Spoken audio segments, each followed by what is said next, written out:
Nobody knows what rock bottom truly is until they've hit it. Being abruptly fired from a job you've worked at for the past 10 years, and then catching your girl cheating on you with your replacement really makes a man think.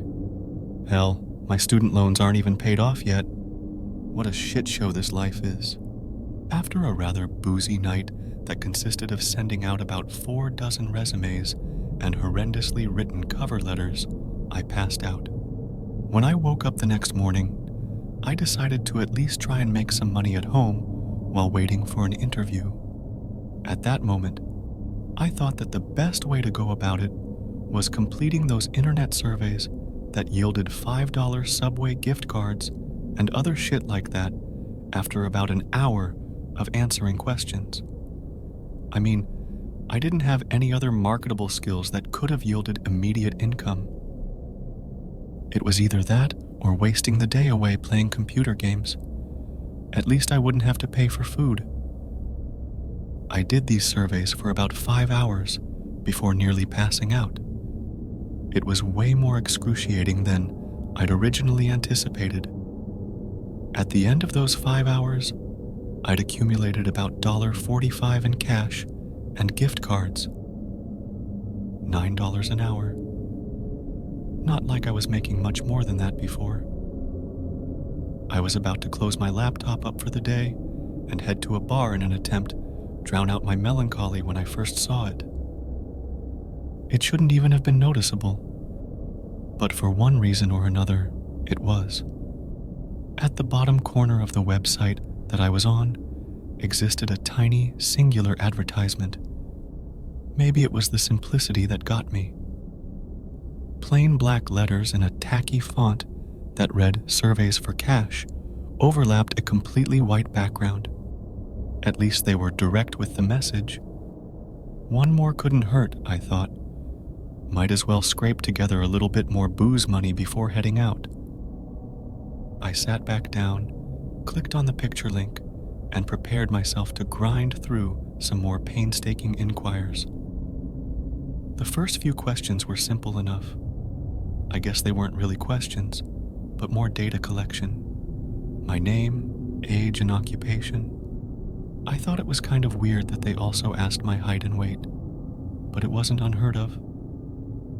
The first real question was a different story, though. I must have stared at it, eyes wide and mouth agape, for God knows how long.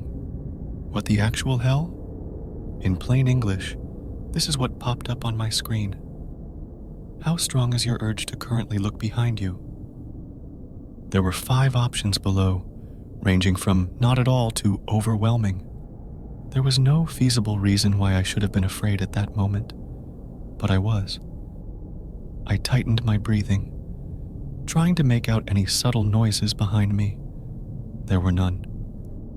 After maybe about 5 minutes, I worked up the courage to look. There was nothing. I sighed in relief and scoffed at myself at the same time. This must have been some kind of joke. However, I decided to entertain it, answering neutral and clicking onto the next question. This is what it read. Why would you look behind you?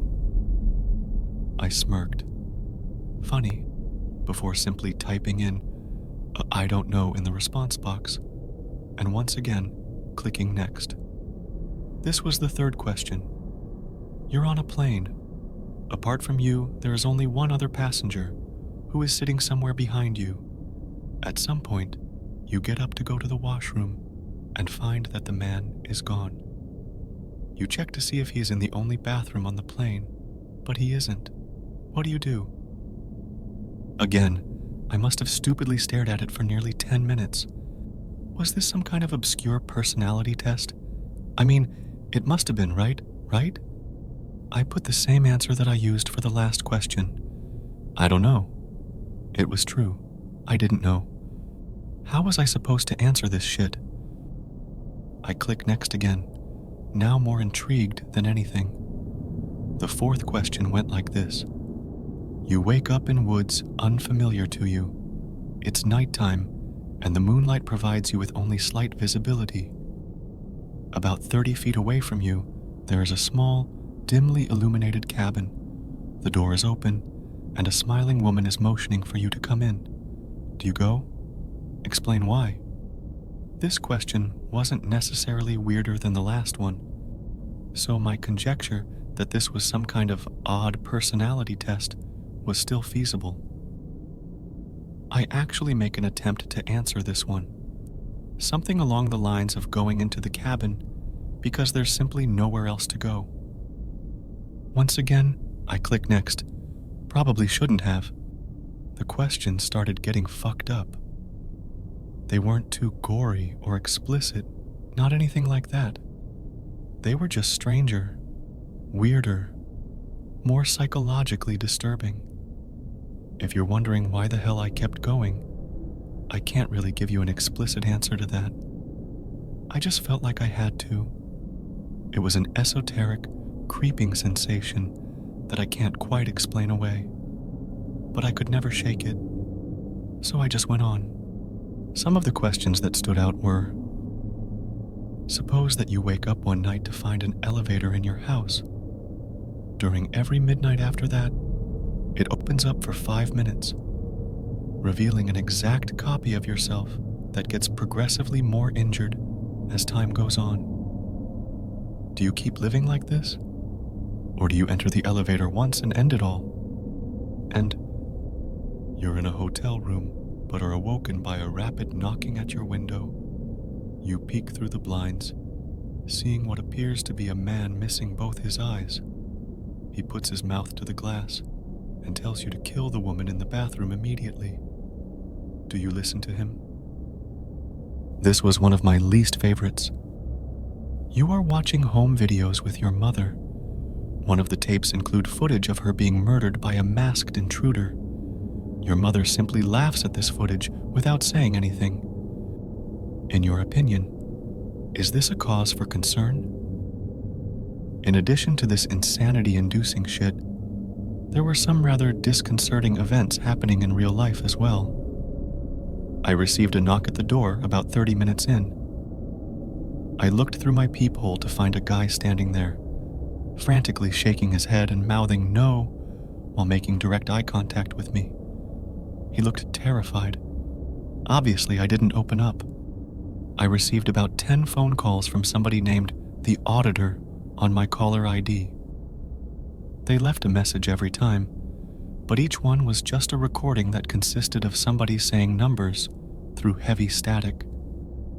Actually, it sounded more like screaming now that I think about it. About an hour into this thing, and I was on the verge of a mental breakdown. I was petrified of looking behind me, even though there was no indication that anything should have been there. I heard some soft scratching coming from my vent at one point, so I moved my couch over it. Eventually, I reached what appeared to be the end of the survey. However, it wasn't a question. It was simply a statement. Don't let them in. They're not to be trusted. Almost as if it were on cue, I heard more knocking at my door about 5 seconds after reading this. As slowly and silently as I could, I moved over and looked through the peephole once again. It was a different person than the one I'd seen earlier. She was a woman, looking to be in her mid-20s. She was wearing a thick blazer, despite it being around 90 Fahrenheit outside. She was also wearing sunglasses, so I could never really tell where she was actually looking. She eventually took a piece of paper out of her pocket and slipped it under the door. I look down and read it. It's lying, "Leave your apartment immediately." It's been about half an hour since. I can't bring myself to look at the computer screen, nor at the woman outside. She's still there. I can see the shadows of her feet from underneath my door. I heard my bedroom window open a few minutes ago, but I've since jammed the door shut with a chair.